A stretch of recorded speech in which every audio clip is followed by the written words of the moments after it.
ഞങ്ങളുടെ പാർട്ടിയും LDFും ഒരു പ്രാഥമികമായിട്ടുള്ള പരിശോധന നടത്തി LDFിൻ്റെ വിജയസാധ്യതയെ സംബന്ധിച്ച് പാർട്ടിയുടെ സംസ്ഥാന സെക്രട്ടറി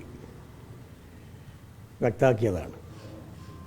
അതിൽ തന്നെയാണ് ഞങ്ങളിപ്പോഴും ഉറച്ചു നിൽക്കുന്നത്. എക്സിറ്റ് പോൾ തള്ളുന്നു എന്നുള്ളതാണ്. അതെ അതെ, അതിൽ ഉറച്ചു നിൽക്കുന്നു എന്ന് പറഞ്ഞതിൻ്റെ അർത്ഥം അതാണല്ലോ.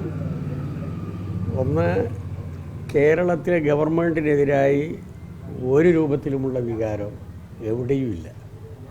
പിന്നെ എന്തിന് ഇടതുപക്ഷ ജനാധിപത്യ മുന്നണിയെ കേരള ജനത വെറുക്കണം? ഇതിനുകൂടി ഉത്തരം പറയേണ്ടതായിട്ടുണ്ടല്ലോ.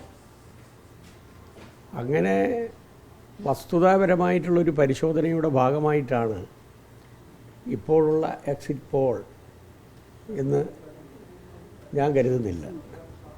മാത്രമല്ല, അതിൽ ഒരേജൻസി തമിഴ്നാട്ടിൽ അധികാരത്തിൽ വരും എന്നും പറയുന്നുണ്ട്.